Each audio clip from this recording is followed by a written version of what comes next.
हमारे खास कार्यक्रम आंकड़े हमारे फैसला आपका में जो उसमें हम बात करेंगे रूस और यूक्रेन की। रूस और यूक्रेन की जंग के बीच अब काला सागर एटमी जंग का अखाड़ा बन गया है।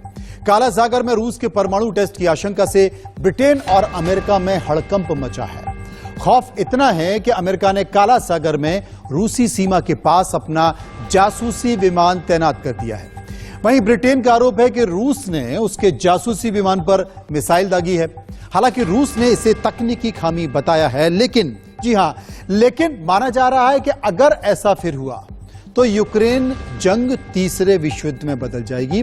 एक तरफ नाटो और अमेरिका पुतिन की एटमी धमकी के बाद तैयारी में जुटे हैं, तो वहीं रूस भी हर मोर्चे पर खुद को मजबूत कर रहा है। इस बीच पुतिन ने एक सैनिक कैंप में आक्रामक तेवर दिखाए हैं। ऐसे में सवाल है कि क्या वर्ल्ड वॉर का काउंटडाउन शुरू हो गया है? क्या दुनिया महातबाही के मुहाने पर खड़ी है? करेंगे पूरा विश्लेषण। पहले जानते हैं कि अमेरिका ने रूस की सीमा पर आखिर क्यों तैनात किया है ये जासूसी विमान, और इस विमान की क्या है खासियत। देखिए तस्वीर।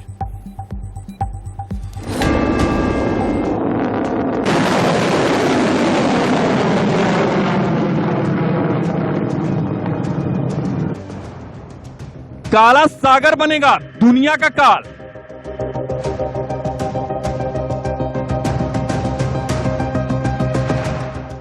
ब्लैक सी से होगी एटमी वार। पुतिन के एक्शन से हाहाकार। अमेरिका ने उतारा जासूसी विमान।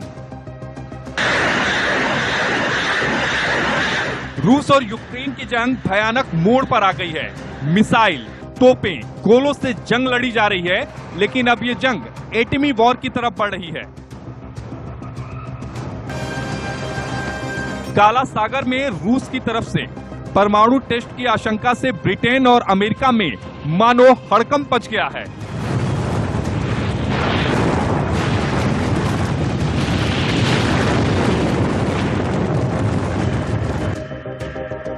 पुतिन के कदम से खौफ इतना है कि अमेरिका ने काला सागर में रूसी सीमा के पास अपना बोइंग RC-135 विमान तैनात कर दिया है। यह विमान परमाणु बम का पता लगाने में माहिर है। हजारों फीट की ऊंचाई से अपने हाई वोल्टेज कैमरे, रडार और सेंसर्स की मदद से यह विमान जमीन के अंदर मौजूद परमाणु हथियारों को खोज सकता है। इसमें हवा में मौजूद रेडिएशन की छोटी से छोटी मात्रा का भी पता लगाने में यह सक्षम है। यह विमान इन दिनों काला सागर में रूस की हवाई सीमा के नजदीक गश्त कर रहा है।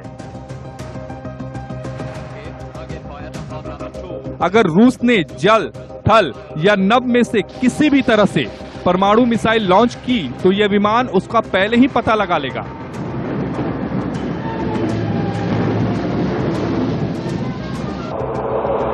इस जानकारी के आधार पर अंतरिक्ष में मौजूद अमेरिकी सैटेलाइट्स उस मिसाइल के लक्ष्य की सटीक जानकारी दे सकते हैं। इससे हमले का प्रभाव से बचने और जवाबी कार्रवाई को वक्त मिल सकता है।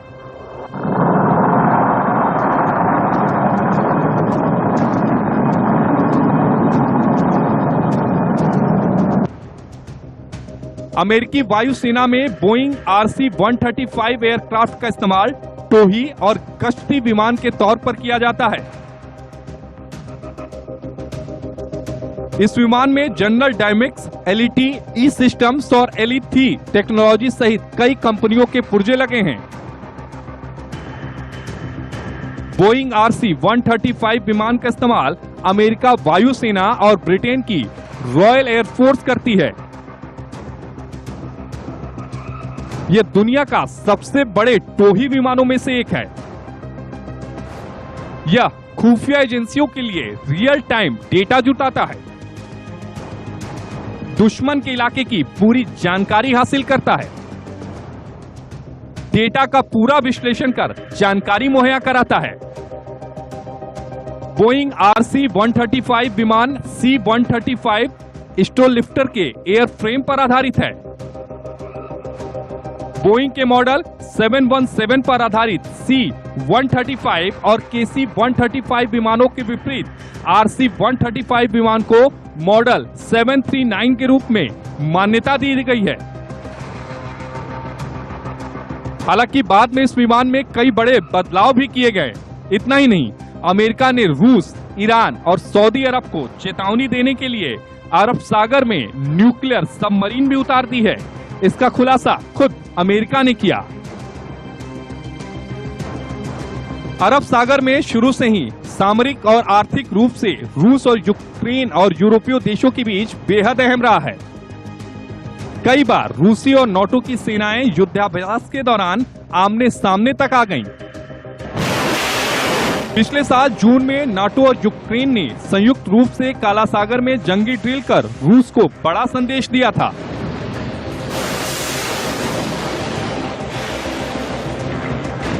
इस डील में अमेरिका, यूक्रेन और नाटो के देशों के 40 विमान और 5000 से ज्यादा सैनिकों ने हिस्सा लिया था।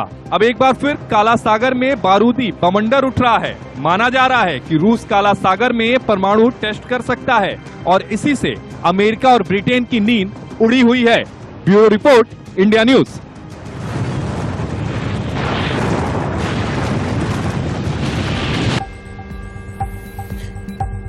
और इसे हम समझने की कोशिश करेंगे और समझने के लिए हम चलते हैं सीधे ब्रिगेडियर रिटायर्ड मनोज कुमार, जो कि डिफेंस एक्सपर्ट भी हैं। मनोज साहब, मैं आपसे ये जानना चाहता हूं कि जिस तरीके से होश उड़े हुए इस युद्ध को लेकर आपको लगता है कि रूस पीछे हटेगा, और क्या आपको लगता है कि अमेरिका, यूएस यानी कि घेर सकता है रूस को, वो दबा सकता है?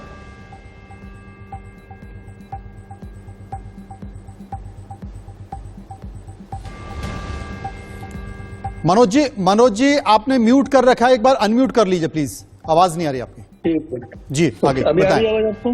हाँ जी, मैं ये कह रहा था कि जो न्यूक्लियर वॉर जो होता है उसकी शुरुआत करना एक आसान कार्य नहीं है, वो भी जबकि जब दो बड़े बड़े देश, एक तरफ जो है रशिया है, दूसरी तरफ अमेरिका है, ये दोनों अगर लगे हुए हैं, क्योंकि अगर इन दोनों ने, किसी ने भी अगर शुरुआत करी, जो मेरे को इस वक्त लग रहा है, बेसिकली ये जो लग रहा है वो है, एक बोलते हैं ना अपना अपना दमखम दिखाना कि किसमें ज्यादा दम है। अगर थोड़े दिन पहले अगर आप ध्यान दें तो चीन ने भी ताइवान को डराने की कोशिश करी थी, लेकिन ताइवान पे अटैक करने से पहले कई बार उन्होंने सोचा है, हवाई जहाज दौड़ाया और वापस लेके चले गए। तो ये जो मुझे नजर आ रहा है सिर्फ और सिर्फ जो है एक तरह से मसल फ्लेक्सिंग हो रही है। हाँ, अगर ज्यादा से ज्यादा न्यूक्लियर वॉर हुआ तो सामरिक हथियार है, जो छोटे वाले सामरिक हथियार है, उनका इस्तेमाल का मैं सोच सकता हूं कि पॉसिबल है, जिसमें कि ये कोशिश करेंगे जो व्लादिमीर ज़ेलेंस्की, इनके जो राष्ट्रपति हैं, या तो उनका जो भी अड्डा है या जो मेन उनकी कीव सिटी है उस पर अटैक कर सकते हैं। लेकिन इसके लिए अभी वक्त है, क्योंकि अभी अमेरिका ने भी अपने सारे हथियार, अपने हवाई जहाज सब कुछ खोल रहेंगे, तो हो सकता है कि ये चीज वर्ल्ड वॉर में पलट सकती है। ये चीज वर्ल्ड वॉर में पड़ सकती है, तमाम इस तरह के संकेत दिखाई दे रहे हैं। लेकिन क्या रूस ऐसा कदम उठाएगा? क्योंकि मनोज साहब, अब तक जो तस्वीरें हमारे सामने आ रही है, रूस न्यूक्लियर वॉर छोड़ना नहीं चाहता, छेड़ना नहीं चाहता, लेकिन वो डराना चाहता है, वो आंखें दिखाना चाहता है, और वो संकेत ही संकेतों में नाटो को भी ये मैसेज दे रहा है कि देखिए कुछ भी हो सकता है, इसलिए आप इन बात को समझिए, आप इंटरफेयर मत कीजिए, और यूक्रेन के साथ मैं जो कर रहा हूं उसमें दखल मत दीजिए। ये संकेत नाटो को भी, ये संकेत अमेरिका को भी। देखिए, ये इसकी शुरुआत फरवरी इसी साल 2022 में हो गई थी, और रूस ने शुरुआत में सोचा था कि शायद वो अपने 15 दिन से 1 महीने के अंदर इसको जो है अपना पूरा कब्जा कर लेंगे। लेकिन आज इस बात को करीब 7 महीने को होने आए, 8 महीने को होने आ गए हैं, और कोई भी इसका नतीजा जब निकल नहीं रहा है। कहने को रूस ने फिर भी 4 उनकी जो मुख्य शहर उनको कब्जा कर लिया है, लेकिन अब वो मुंह छिपाने वाली बात भी होती है, अपने आप को बचाना भी होता है कि देखिए हम मजबूत हैं, हमको वर्ल्ड पावर दिखाना है कि हम विश्व की सबसे बड़ी शक्ति भी हैं। तो ये अभी भी जो मेरे को नजर आ रहा है जो रूस की तरफ से, वो है अपना दमखम दिखाना, अपना मसल पावर दिखाना, और उस चीज को जरा कमजोर करने के लिए इधर अमेरिका ने भी अपने दमखम दिखाना शुरू कर दिए, क्योंकि आप इसे मान के चलिए बिल्कुल अमेरिका भी कि कुछ इस इसी तरह का दौरान दमखम दिखा रहा है। आप मनोज साहब हमारे साथ बने रहें, क्योंकि कुछ और भी तस्वीरें हैं जो हम देश के लोगों को दिखाना चाहते हैं, क्योंकि पुतिन महज एटमी जंग की धमकी नहीं दे रहे हैं, बल्कि वो इसकी तैयारी में भी जुटे हैं। काला सागर में तैयारी पूरी है, तो वहीं पुतिन ने नॉर्वे के पास भी परमाणु हथियारों से लैस बॉम्बर्स तैनात कर दिए गए हैं। वहीं बेलारूस के विमानों को भी परमाणु बम से लैस करने की धमकी दी है। देखिए,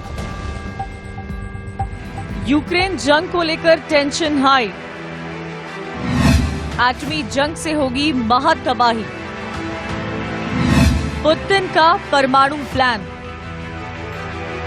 ब्रिटेन अमेरिका में हाहाकार।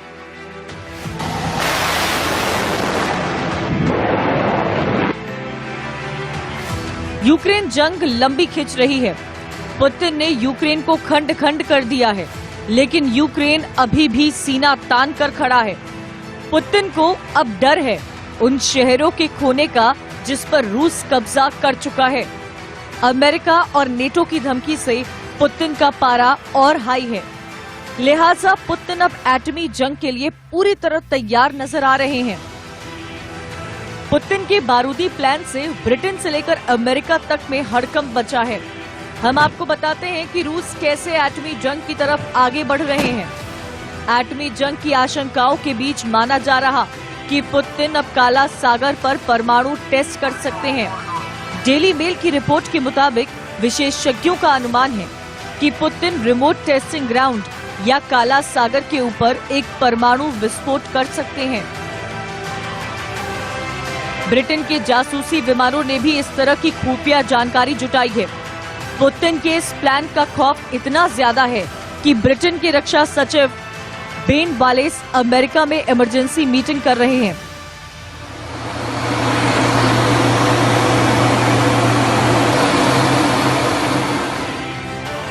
इतना ही नहीं, पुतिन ने रूस के कब्जे वाले डोनेट्स्क, लुहांस्क, ज़ेपोरिजिया और खेरसों इलाके मार्शल लॉ भी लगा दिया है। यूक्रेन की आक्रामकता को देखते हुए रूस ने यह कदम उठाया है। रूस के कब्जे वाले खेरसों में आम लोगों को निकालने का काम पहले ही शुरू किया जा चुका है। यूरोपियन देशों को डर है कि लोगों को बाहर निकालने के बाद पुतिन कम क्षमता वाले परमाणु बमों का इस्तेमाल कर सकते हैं।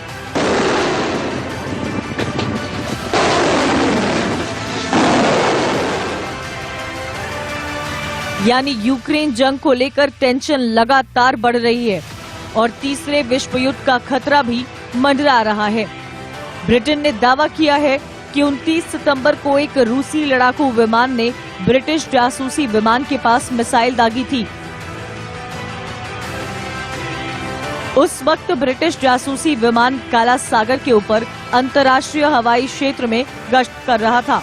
इस घटना के बाद रिस्क वाले इलाकों में ब्रिटिश जासूसी विमान के साथ लड़ाकू विमान भी गश्त कर रहे हैं। आशंका है कि अगर फिर ऐसी घटना दोहराई जाती है तो इसकी जवाबी कार्रवाई में तीसरा विश्व युद्ध भड़क सकता है। हालांकि रूस ने इसे तकनीकी खामी बताया है। उधर पुतिन ने नेटो के साथ सीमा से कुछ ही मील की दूरी पर परमाणु हथियार ले जाने में सक्षम 11 बम वर्षक विमान भी तैनात कर दिए हैं।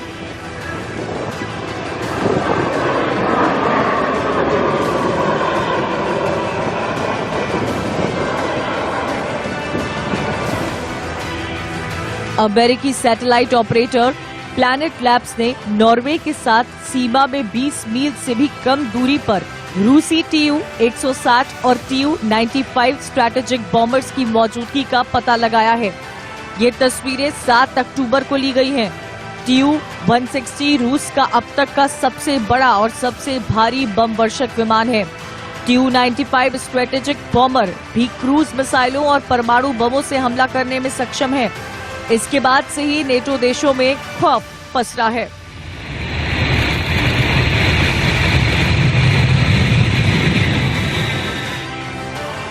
इतना ही नहीं, पुतिन ने बेलारूस में भी नया मोर्चा खोल दिया है।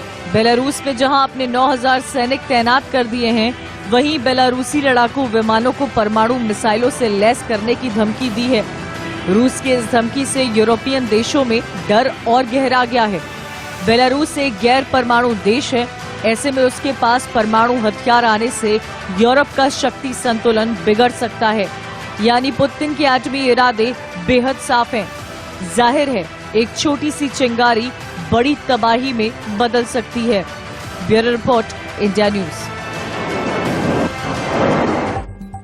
सीधे चलेंगे मनोज जी के पास, वो हमारे साथ जुड़े हो। मनोज जी, एक तरफ तो काला सागर में पुतिन ये कोशिश में लगे हुए हैं कि परमाणु परीक्षण किया जाए, क्योंकि 20 साल से अब तक रूस ने परमाणु परीक्षण नहीं किया है। दूसरी तरफ रूस ये कोशिश कर रहा है कि बेलारूस में कुछ परमाणु बम लगा जाए। कैसे देखें इसे? देखिए, बेलारूस जो है शुरुआत से ही रूस का हमेशा साथ देता रहा है और यही पुतिन भी चाहते थे। जब तक 2014 तक इनके पास विक्टर यानुकोविच जब प्रेसिडेंट हुआ करते थे यूक्रेन के, तो उनको पूरा सपोर्ट था। लेकिन जब से तस्वीर बदली है, यूक्रेन जो है सोचने लगा, जब व्लादिमीर ज़ेलेंस्की आया, बोला कि अब हम नेटो के साथ जाएंगे, तो रूस को लगा कि इस तरीके से नेटो उनके बिल्कुल बॉर्डर के पास बहुत नजदीक आ जाएगा। और उसी बात को मद्देनजर रखते हुए इन्होंने ये युद्ध की शुरुआत करी थी। लेकिन आप ये मान के चलिए कि परमाणु बम अगर सामरिक हथियार का इस्तेमाल भी हुआ, तो जो स्ट्रेटेजिक और जो एक होते हैं दूसरे टैक्टिकल, तो टैक्टिकल जो छोटे वाले होते हैं परमाणु, उनका इस्तेमाल हो सकता है, जो मैंने आपको पहले ही बताया। क्योंकि उनका जो इफेक्ट होता है वो लिमिटेड होता है, छोटे से एरिया में होता है। एक शहर के लिए हो सकता है, या जहाँ पे जहाँ पे बहुत ज्यादा इनका सैनिक अड्डा है उसको हो सकता है, तो उसको क्षति पहुंचा सकता है। बहुत ज्यादा लोगों के ऊपर अगर फैलाएंगे तो इसके जो है विरुद्ध परिणाम भी हो सकते हैं, वो जानते हैं इस बात को। तो इनका इरादा मेरे हिसाब से जो है पुतिन का यूक्रेन को बर्बाद करने का नहीं, यूक्रेन की जो लीडरशिप है उसको टारगेट करने का प्लान है उनका। बिल्कुल, और उन प्लान के बीच ये तमाम तरह की तस्वीरें भी दिखाई दे रही हैं। मनोज साहब रहे, वहीं पुतिन की एटमी धमकी के बीच एक बड़ा खुलासा हुआ है। रिपोर्ट में दावा किया गया है कि पुतिन ने जब यूक्रेन पर हमला किया उस वक्त भी परमाणु बलों को अलर्ट रहने के लिए आदेश दिए गए थे। ये परमाणु हमले की कोशिश में थे, लेकिन किसी वजह से उनका ये प्लान कामयाब नहीं हो पाया। समझिए कि कैसे।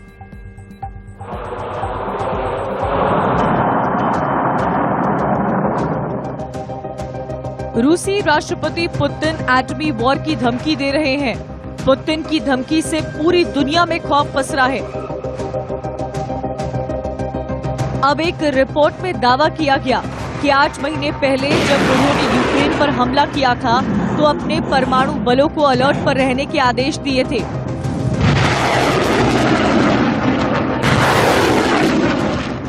एक अंदरूनी सूत्र के हवाले से मीडिया रिपोर्ट में दावा किया जा रहा कि पुतिन ने परमाणु विस्फोट की कोशिश की थी, लेकिन वो इसमें नाकाम रहे।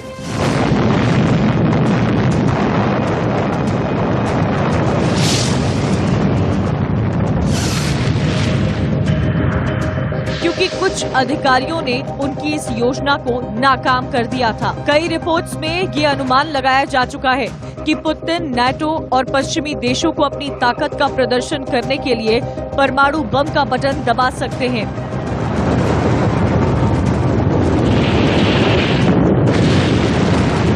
विशेषज्ञों को डर सता रहा है कि पुतिन काला सागर में बम विस्फोट कर सकते हैं, जिसमें सुनामी और जहरीली गैस के बादल का खतरा पैदा हो जाएगा।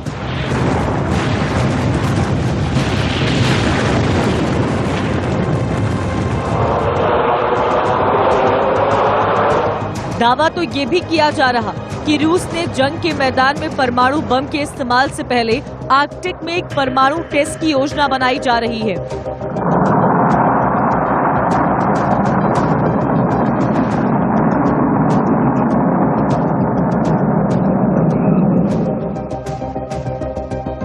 कुछ मीडिया रिपोर्ट्स का दावा है कि पुतिन ने इस महीने की शुरुआत में भी 2 परमाणु परीक्षणों का आदेश दिया था, लेकिन कुछ कारणों से ऐसा नहीं हो सका। अंदरूनी सूत्रों का दावा है कि तकनीकी खामी या फिर कुछ सैन्य अधिकारियों की गैर रजामंदी से ये संभव नहीं हो सका। बात लगातार एटमी जंग की हो रही है। ऐसे में ये जानना भी बेहद जरूरी है कि आखिर परमाणु बम कितने विनाशकारी होते हैं। 6 अगस्त 1945 जापान के हिरोशिमा पर अमेरिका ने परमाणु हमला किया और अनुमान है कि 1,35,000 लोग मारे गए।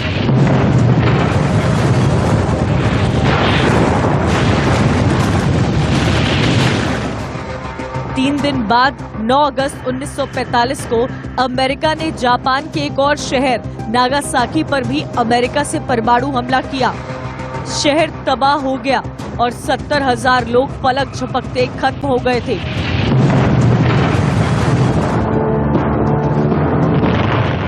अब दुनिया में जो परमाणु हथियार है वो हिरोशिमा और नागासाकी पर गिराए गए एटम बम से कई ज्यादा विनाशकारी विध्वंसक है। हिरोशिमा पर जो बम गिरा उसकी ताकत 15 किलोटन विस्फोट का था। आज उससे कई ज्यादा खतरनाक परमाणु बम दुनिया के पास है। अमेरिका के पास एक परमाणु बम है B-83, जिसे उसने 70 के दशक में तैयार किया था। इससे जो विस्फोट होगा वो 1200 किलोटन की ताकत का होगा, यानी हिरोशिमा पर जो 15 किलोटन का बम गिरा था उससे 80 गुना ज्यादा ताकतवर और विनाशकारी है। 1954 में अमेरिका ने ऑपरेशन कैंसल ब्रेवो के जरिए एटमी टेस्ट किया था और अमेरिका ने अभी तक का सबसे बड़ा न्यूक्लियर टेस्ट उसी समय किया था।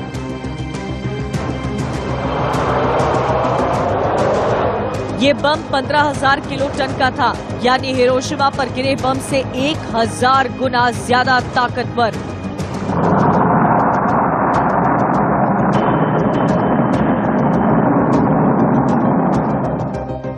अमेरिका के ऑपरेशन कैसल ब्रेवो के 7 साल बाद 30 अक्टूबर 1961 को रूस ने सार एटम बम का टेस्ट किया था।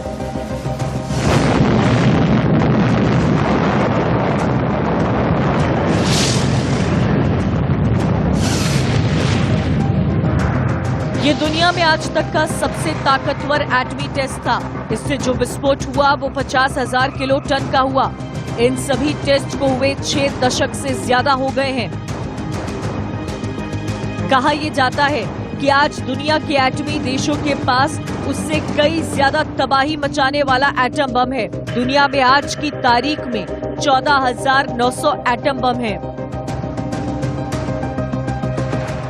वैज्ञानिकों का अनुमान है कि रूस और अमेरिका अगर परमाणु युद्ध में उतरेंगे तो एटमी एक्सप्लोजन में 45 मिनट में 31 लाख लोग पूरे यूरोप, एशिया और अमेरिका में एटमी वॉर के पहले कुछ घंटों में 9 करोड़ लोग खत्म हो जाएंगे। 9 करोड़ लोग कुछ ही घंटों में, ये तो तुरंत होने वाली मौत होगी।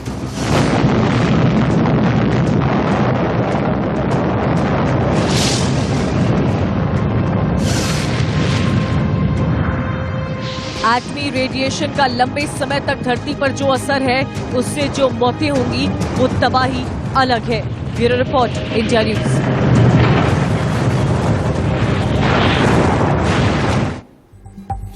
मनोज जी, हिरोशिमा में जो क्षमता वाला परमाणु बम था बहुत कम था, लेकिन अब 100 से लेकर 1000 किलो तक परमाणु बम है। 8 महीने हो चुके हैं, अब तक कोई हल नहीं दिखा है और ना आगे दिखाई दे रहा है। क्या माना जाए घटना बड़ी हो सकती है ना समझा जाए तो? मेरा ये मानना है कि जो अमेरिका ने जब हिरोशिमा नागासाकी पे बम गिराया था तो उस वक्त वहां की जो जापान की ताकत बढ़ गई थी, उस ताकत को कमजोर करना था और उन्होंने उनके जो है उस पे अपने जहाजों पर भी अटैक करा था और अटैक करने के बाद उसको बदला लेने के लिए उन्होंने करा था। लेकिन यहाँ पर स्थिति थोड़ी अलग है। यहाँ पर स्थिति ये है कि पुतिन ये नहीं चाहते कि यूक्रेन पूरा बर्बाद हो जाए, क्योंकि यूक्रेन एक खनिज का भंडार है। यहाँ पे इतना कुछ सामान भी है इनके खुद रशिया के सपोर्ट करने वाले लोग भी डॉनबास वगैरह में रहते हैंगे। तो ये उसको बर्बाद नहीं करना चाहता। ये उसकी जो पावर जो रूल कर रही है उसको बर्बाद करने का प्लान है।